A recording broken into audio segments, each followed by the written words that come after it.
বন্ধুরা, আজকে সহজ পদ্ধতিতে তোমাদের পাটিসাপটা বানিয়ে দেখাবো। প্রথমে আমি ময়দাটা জল দিয়ে মেখে নিলাম।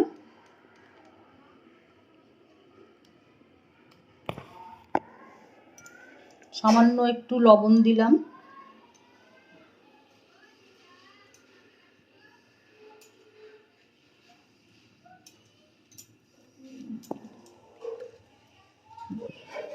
আপনারা চাইলে আধ ঘন্টা ময়দাটা রেস্টে রাখতে পারেন। আমি কালকে নারকেলের ছাইটা বানিয়ে রেখেছিলাম, খাজুর গুড় দিয়ে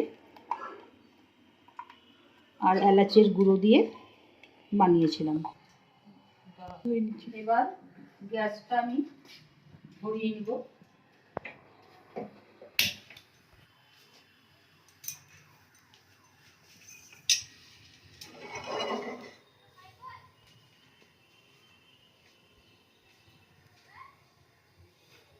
এবার সাদা তেল আর আমি ঘি দুটো একসঙ্গে মিশিয়ে নিয়েছি।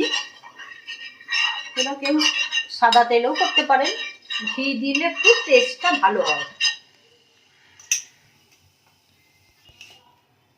এবার গোলাটা হাতায় করে দিয়ে একটু ছড়িয়ে দিতে হবে।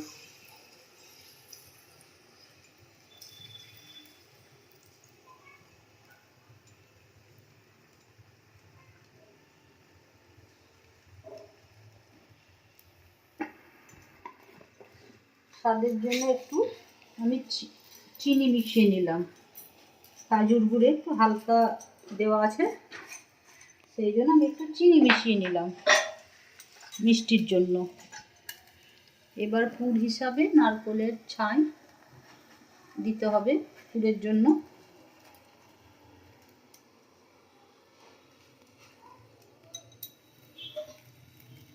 এবার খেতে গেলে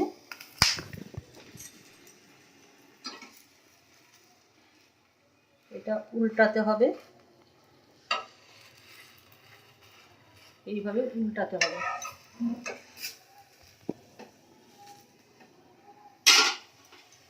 এবার আমি তাতে সামান্য ঘি দিব।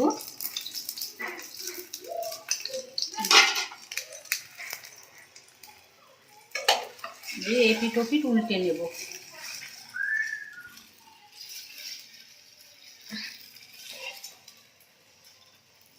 এইভাবে করলে চটজলদি পাটিসাপটা তৈরি হয়ে যাবে। আপনি টিফিনে নিতে পারেন, বিকেলে খেতে পারেন। এইভাবে আপনারা বানিয়ে দেখবেন, ভালো লাগবে।